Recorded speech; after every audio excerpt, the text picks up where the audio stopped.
সময়টা তখন 1998। ইন্দোনেশিয়ার বানিয়াওয়াঙ্গি গ্রাম।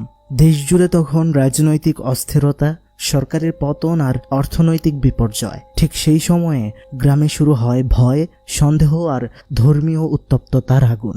গ্রামের অনেকেই বিশ্বাস করতে শুরু করে গ্রামের দুর্ভাগ্য, মানুষের অসুখ আর ফসলের ক্ষতির পেছনে কালো জাদুর অভিশাপ রয়েছে। রাজনৈতিক দলগুলোও এই ভয়কে কাজে লাগাতে শুরু করে, আর সেখান থেকেই জন্ম নেয় এক ভয়াবহ অধ্যায়ের, গেগের সান্তেত। ইন্দোনেশিয়ার ইতিহাসে এক বাস্তব গণহত্যা, যেখানে শত শত মানুষকে শুধুমাত্র কালো জাদুর সন্দেহে নির্মমভাবে মেরে ফেলা হয়েছিল। কিন্তু এই ভয়াবহ সময়ের মাঝেই বানিয়াওয়াঙ্গি গ্রামের মাদ্রাসার ভেতর ঘটে গিয়েছিল এমন এক ঘটনা যা আজও মানুষের গায়ে কাটা দেয়। সেই মাদ্রাসার শিক্ষক, ছাত্র আর অন্ধকারে লুকিয়ে থাকা এক অশুভ শক্তি, সবকিছু মিলেই তৈরি হয় এমন এক ঘটনা যা এই মুভিটিকে আরও বিভীষিকাময় করে তোলে। এক্সপ্লেইন করতে যাচ্ছি সত্য ঘটনার উপর নির্মিত সিনেমা প্রেতালাপ প্রেজেন্স পেমবান্তিয়ান দুকুন সান্তেত। ঘটনার শুরুতে আমরা একটা মাদ্রাসার অফিসের মধ্যে দেখতে পারছিলাম, যেখানে এই মাদ্রাসারই তিনজন উস্তাদ ছিল। উস্তাদ সামির, উস্তাদ রহিম এবং উস্তাদ ইয়ানুরকে বলছিল, আপনারা দ্রুত করে মাদ্রাসার বোর্ডের মধ্যে একটা নোটিশ লাগিয়ে দিন, যেন ছাত্রছাত্রীরা সবাই সাবধানে থাকে। দেশের অবস্থা ভালো না। উস্তাদ সামির সেখান থেকে চলে যাওয়ার পর ইয়ানুর রহিমকে বলছিল, আমাদের উচিত এইসব খবরাখবর নিয়ে বেশি চিন্তা না করা, তাহলেই ভালো থাকবো। ঠিক সেই মুহূর্তে লাইটগুলো অফ হয়ে যায়। তখনই কারা যেন এসে তাদেরকে একদমই সেখানে শেষ করে দেয়, আর রহিমের তো মাথাটাই আলাদা করে দেওয়া হয়। এদিকে ছাত্রীদের ছাত্রাবাসে আনিসা হঠাৎ করেই ঘুম থেকে উঠে পড়ে। কেউ যেন তাকে ডাকছিল, কিন্তু সে উঠে কাউকেই দেখতে পারছিল না। আর এখন তার একটু বাইরে যেতে হবে। সে যখন দরজাটা খুলল, তখন দেখতে পেল একটা ভয়ঙ্কর মহিলা, যার গলাতে কাটা দাগ ছিল। অদ্ভুতভাবে তার দিকে চেয়েছিল। সে তো খুবই ভয় পেয়ে যায়, দরজা লাগিয়ে দেয়। তখন সেখানে নুরুল আসে, আর এটা হচ্ছে তার বান্ধবী। সে দেখতে চায় আনিসা কি দেখে এতটা ভয় পেল। সে দরজা খুলতে গেলে আনিসা তাকে মানা করছিল। সে যখন দরজা খোলার পর সেখানে কেউ ছিল না। আনিসা কি দেখলো এটা সে নুরুলকে বলে না। পরের দিন সকালে তারা যখন ক্লাস করতে যাচ্ছে, নুরুল আনিসাকে জিজ্ঞেস করে, তুমি কাল রাতে কি দেখেছিলে? আনিসা বলল, আমি ভয়ঙ্কর কিছু দেখেছি। এটা আবার শুনে নেয় মাদ্রাসার ছাত্র ছাত্রী। সে বিষয়টা নিয়ে জানতে চায়, তবে ক্লাসের দেরি হয়ে যাচ্ছে। আনিসা কিছু না বলেই চলে যায়। ছাত্রীর বন্ধু এটা হচ্ছে আলী। তারা সব সময় একই সাথে থাকে। এদিকে তারা দেখতে পারে উস্তাদ রেদওয়ান মাদ্রাসার বোর্ডে একটা নোটিশ দিচ্ছিল, যেন সব ছাত্রছাত্রীরা সাবধানে থাকে, বের না হয়। দেশের সাথে সাথে গ্রামের পরিস্থিতিও এখন ভয়াবহ। এদিকে আমরা দেখতে পারি মেয়েদের ক্লাস নিচ্ছিল ওস্তাজা ফাতিমা। হঠাৎ করেই মাইকে অ্যালার্ম হলো, বলা হলো আজকের মতো লেখাপড়া এখানে স্থগিত।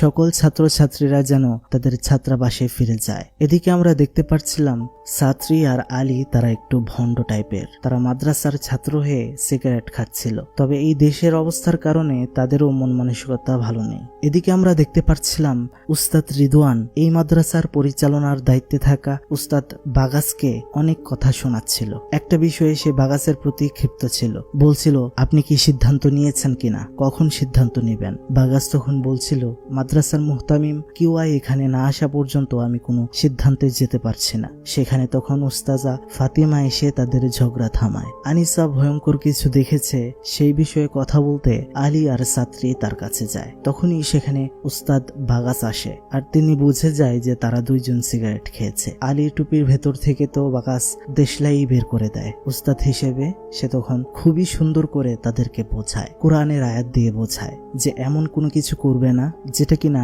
নিজেদের ধ্বংস ডেকে আনে। সন্ধ্যা নামে ছাত্রী আর আলী কথা বলছিল যে মাদ্রাসার অনেক ছাত্রছাত্রী চলে গিয়েছে, আর ফিরে আসেনি। উস্তাদ রহিম আর ইয়ানুর কিছুদিন যাবৎ নিখোঁজ। তারা কোথায় গেল, এসব নিয়ে পুরো মাদ্রাসাতেই কথা হচ্ছে। এখানে আমরা বুঝতে পেরেছি তাদের দুই উস্তাদ রহিম আর ইয়ানুরকে যে কেউ মেরে ফেলেছে, এটা কিন্তু তারা কেউ জানেই না। আনিসা যখন তার রুমে শুয়ে আছে, তখনই হঠাৎ জানালাটা খুলে গেল। জানালাটা বন্ধ করে সামনে পর্দার পেছনে সে দেখতে পারে কেউ যেন রুমের ভেতরে প্রবেশ করেছে এবং হাঁটাহাঁটি করছিল। সে বুঝতে পারছিল এটা কোনো মানুষ নয়, এটা তো সে সেদিন রাতেও দেখতে পেয়েছিল। তখনই সে খুবই ভয় পেয়ে যায় আর ঘর থেকে বের হয়ে দরজা লাগিয়ে দেয়। কিন্তু তার কাঁধে আবার কি হাত রাখলো? সে পেছনে চেয়ে দেখতে পারে সেই ভয়ঙ্কর জিনিসটা তার পেছনেই দাঁড়িয়ে রয়েছে। সে তো খুবই ভয় পাচ্ছিল, দৌড়ে নিচে নামতে শুরু করে, কিন্তু সেখানেও তার সামনে সেটা চলে আসে।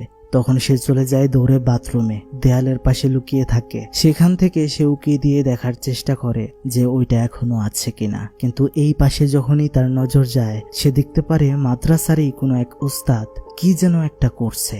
ভালো করে দেখে সে বুঝতে পারে সেখানে তাবিজ পোতা হচ্ছিল। সে বুঝে যায় এটা কালো জাদু ছাড়া আর কিছু না। এদিকে আমরা দেখতে পাচ্ছিলাম উস্তাদ সামির যে কিনা একটা রুমে যায়, সেখানে সে দেখতে পারে কাফনে মোড়ানো লাশ রয়েছে। যে লাশগুলো হচ্ছে উস্তাদ রহিম আর ইয়ানুরের। আসলে সেই রাতে তাদের মেরে ফেলার ঘটনা উস্তাদরা সবাই জানে, কিন্তু অন্য ছাত্রছাত্রীরা বা বাহিরের কোনো কেউ জানে না। লাশগুলো পচে যাচ্ছিল, সামির সামনে গিয়ে বসে কান্নাকাটি করছিল।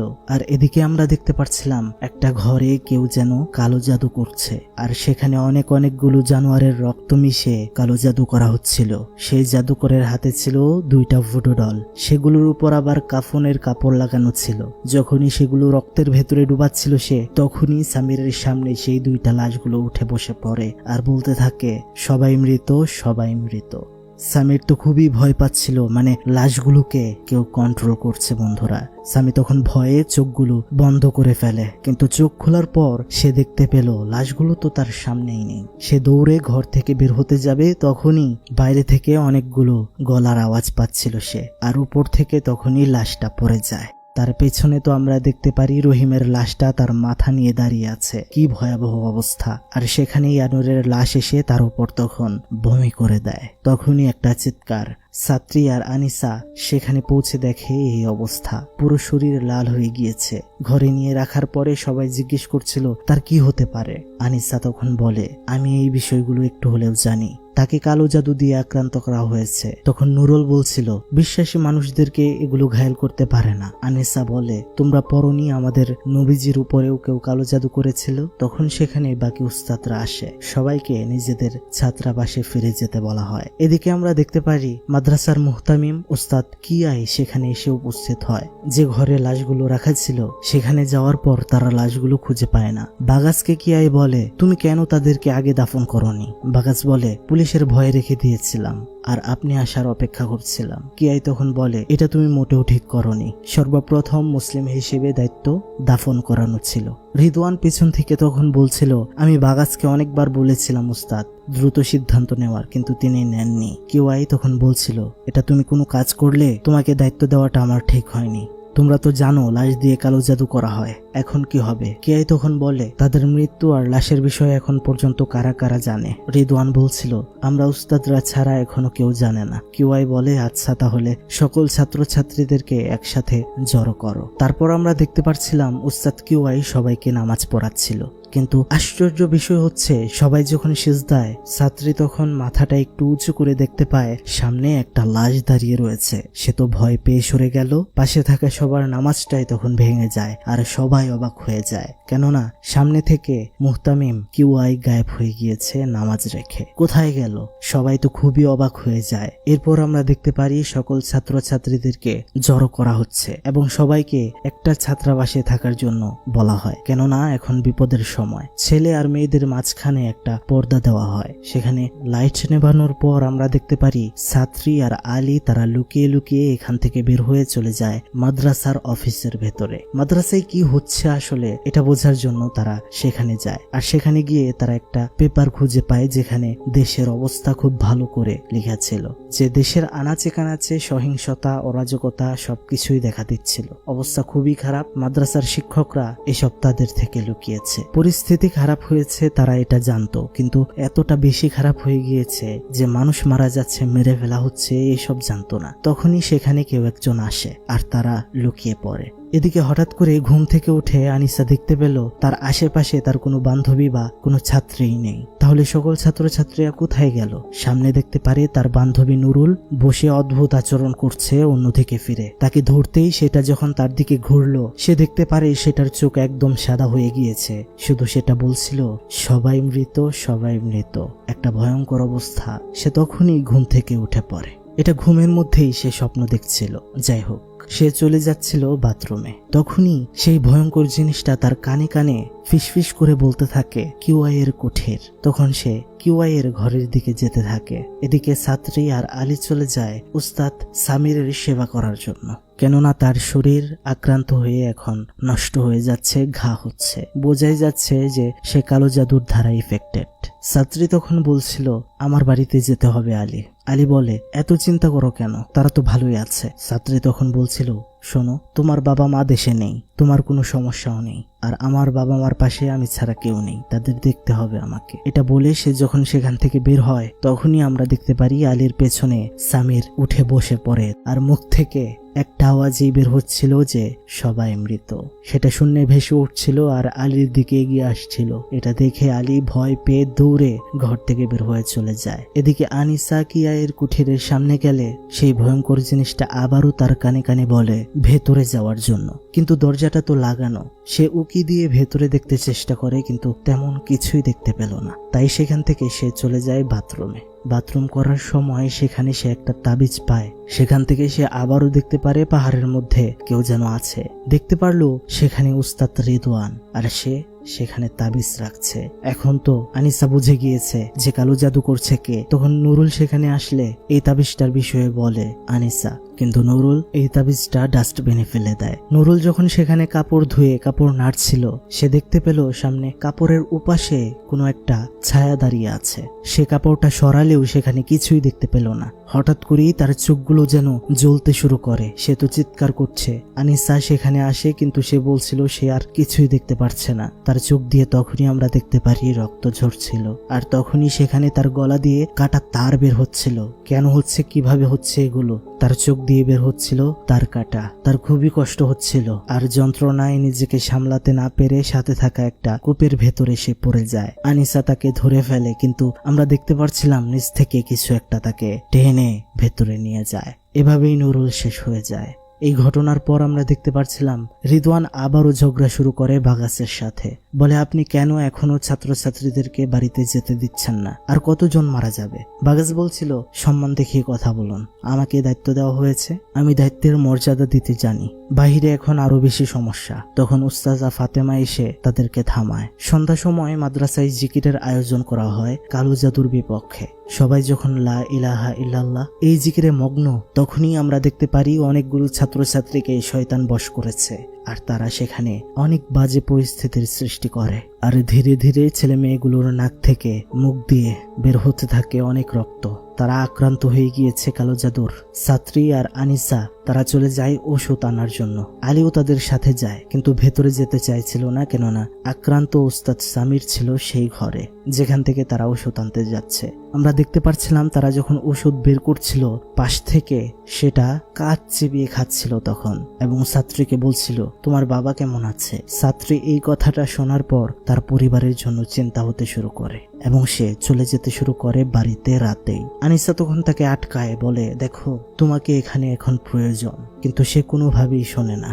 রাতেই বাড়ির দিকে রওনা হয়, কিন্তু সে যেতে যেতে দেখতে পারে রাস্তায় ডোবায় শুধু লাশ আর লাশ। সব পড়ে আছে, তাদেরকে শেষ করে ফেলেছে রাজনৈতিক দলেরা, মানে যাদেরকে কালো জাদুর সাথে সম্পৃক্ত পেয়েছে বা সন্দেহ করেছে তাদেরকেই মেরে ফেলা হচ্ছে।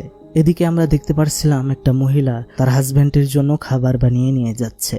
তখনই সে পেছনে চাইলে দেখতে পারে তার স্বামীকে কেউ মেরে ঝুলিয়ে দিয়েছে, যেগুলো করছে রাজনৈতিক দলগুলো। ছাত্রী যখন লুকিয়ে লুকিয়ে তার বাড়িতে যাচ্ছিল তাকেও তখন দেখে ফেলে তারা। মারার জন্য পেছনে লাগলে তার জীবন বাঁচাতে সে একটা গর্তের মধ্যে পড়ে যায়, কিন্তু সেখানে ছিল অনেক অনেক লাশ যেগুলোকে মেরে ফেলা হয়েছে। সে নিজেকে বাঁচাতে লাশের ভেতরেই লুকিয়ে পড়ে। ওই লোকগুলোও তখন তাকে আর খুঁজে পায় না। এদিকে আমরা দেখতে পারি আনিসা মন খারাপ করে বসে আছে আর ভাবছে তার ছোটবেলার কথা। একদিন তার বাবা তার মা কিছু একটা নিয়ে ঝগড়া করছিল। তার মা ছিল প্রেগন্যান্ট, যেখানে তার বাবা তার মাকে বলছিল তার পেটের বাচ্চাকে কালো জাদু করে শয়তানের কাছে বলি দেওয়ার জন্য, এতে নাকি তারা ধনী হয়ে যাবে। কিন্তু তার মা এটা মানে না এবং নিজে নিজেকেই শেষ করে দেয়। তো আমরা এই ঘটনাতে বুঝতে পারছিলাম যে সেই সময় কতটা কালো জাদুর খারাপ প্রভাব ছিল সেই গ্রামে। এরপর আমরা দেখতে পারি আনিসা সরাসরি তার রিদওয়ান উস্তাদের কাছে গিয়ে বলে আপনি সত্যি করে বলুন তো আপনি কালো জাদু করছেন কিনা।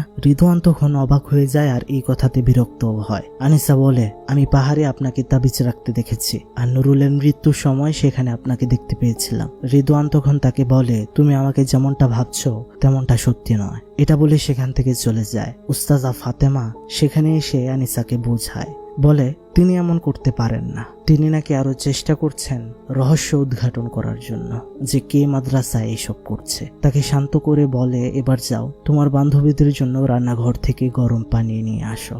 এদিকে আমরা দেখতে পাচ্ছিলাম ছাত্রী নিজের গ্রামে গিয়ে পৌঁছেছে, আর তার বাড়িতে যাওয়ার সময় রাস্তার মধ্যে দেখতে পারে লাশের খাটিয়া নিয়ে অনেকেই দাঁড়িয়ে আছে কবরস্থানের সামনে, কিন্তু অনেকগুলো মানুষ তাদেরকে দাফন করতেই দিচ্ছিল না, কারণ যাকে মারা হয়েছে, যে মারা গিয়েছে, সে কালো জাদু করছিল। সে যখন বাড়িতে যায় আমরা দেখতে পারি ওই মহিলাটাই তার মা, যার হাজবেন্ডকে মেরে ফেলা হয়েছিল। তার বাবার কথা জিজ্ঞেস করতেই কান্নায় ভেঙে পড়ে তার মা। বাবার মৃতদেহ দেখায়, কিন্তু তার বাবা তো তান্ত্রিক বা কালো জাদু করছিল না, একজন ভালো মানুষ ছিলেন, রুকিয়া করত। তাহলে এমনটা কেন হলো? তার মা বলে, তোমার বাবাকে কিছু মানুষ ফাঁসিয়ে দিয়ে এমনটা করেছে, কিন্তু কয়েকদিন হওয়ার পরেও কেন বাবাকে দাফন করা হলো না? এটা জানতে চাইলে মা বলে, গ্রামের কোনো জায়গাতেই কালো জাদুকর বা তাদের সাথে সম্পৃক্ত কেউ মারা গেলে দাফন করতে দেওয়া হচ্ছে না। ছাত্রী তো পুরোপুরি ভেঙে যায়। তখন সে তার মাকে বলে, মা, আমাদের বাড়ির উঠোনে বাবাকে কবর দেব, কিন্তু মানুষ যেন না জানে। আমরা দেখতে পারি রাতের আধারে তার বাবাকে সে কবর দেয়, এমন ভাবে দেয় যেন এখানে কোনো কবর আছে এটা না বোঝা যায়। এর পরের দিন সে তার মাকে মাদ্রাসাতে নিয়ে আসার চেষ্টা করছিল, কিন্তু তার মা আসে না। বলে, আমাকে তোমার বাবার লাশকে পাহারা দিতে দাও, তুমিও এখানে থেকে যাও, তোমার বিপদ হতে পারে, আমার জন্য দোয়া করো। এটা বলে তাকে মাদ্রাসায় পাঠিয়ে দেওয়া হয়। এদিকে আমরা দেখতে পাচ্ছিলাম গরম পানি আনতে রান্নাঘরে গিয়েছে আনিসা। সেখানে রান্না করছিল একটা মহিলা, যিনি মাদ্রাসার রান্নার কাজে নিয়োজিত। পাত্রে পানি গরম হয়েছে কিনা সেটা দেখতে ঢাকনাটা তুলতেই আনিসা দেখতে পারে সেখানে একটা কাটা মাথা। সে তো খুবই ভয় পেয়ে যায়। তখনই সেই আন্টিটা তার সামনে আসে, যার চোখটাও ছিল একদমই সাদা বর্ণের, আর সেটা তার সামনে নিজেই নিজেকে শেষ করে দেয়। কি একটা অবস্থা! এদিকে ফাতেমা সামিরের ঘাগুলো পরিষ্কার করে দিচ্ছিল, তখনই হঠাৎ করে লাইট অফ হয়ে যায়। আনিসা যখন তার কাছে যায় বিষয়টা বলার জন্য, তার সাথে মাত্র কি ঘটলো, সেখানে গিয়ে দেখতে পারে ফাতেমা বসে আছে একটা পর্দার উপাসে, কিন্তু তার ব্যবহার ছিল খুবই অদ্ভুত।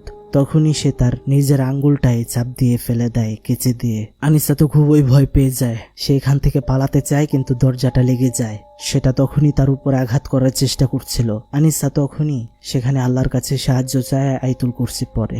আর আমরা দেখতে পারি ফাতেমার ভেতরে থাকা শয়তানটা ফাতেমার মাথাতে সেই কেচিটা একদমই ঢুকিয়ে দেয়, আর সেখানেই সে শেষ হয়ে যায়। এইসবের পরে যখন মন খারাপ করে বসে আছে আনিসা, তখন আবারও সে ভয়ঙ্কর জিনিসটা তার কানে এসে বলে, কিউয়াইয়ের কুঠিরে যেতে।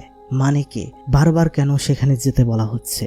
সে তখন সেখানে যায় আর ভেতরে প্রবেশ করার চেষ্টা করে, কিন্তু তালা দিয়ে বন্ধ করা। কিভাবে প্রবেশ করবে? উস্তাদ বাগাজ আর রিদওয়ানকে সে বলে কিউয়াইয়ের রুম চেক করার জন্য তল্লাশি নিতে। তার মনে হচ্ছে ভেতরে অবশ্যই কিছু আছে। উস্তাদ রিদওয়ান তখন সেখানে বলে, এটা ঠিক নয়, এটার ভেতরে ওনার ব্যক্তিগত জিনিসপত্র আছে, এভাবে তল্লাশি করা যাবে না।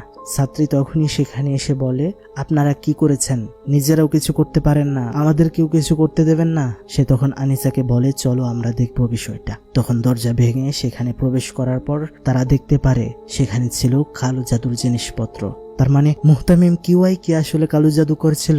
এটা জানার পর আনিসার কথায় আরো সবাই বিশ্বাস করতে থাকে। তারা সবাই উস্তাদ রিদওয়ানকেও বেঁধে ফেলে, কেননা সেও সন্দেহভাজন ছিল। এদিকে সন্ধ্যা হয়েছে। তখন আমরা দেখতে পারি সবাই মিলে রিদওয়ানের রুমে তল্লাশি নিতে যায়। তাদের সাথে ছিল ফাতিহ নামের একটা ছেলে, যাকে উস্তাদ রহিম আর এনোয়ারের লাশ নৃশংসভাবে মেরে ফেলে।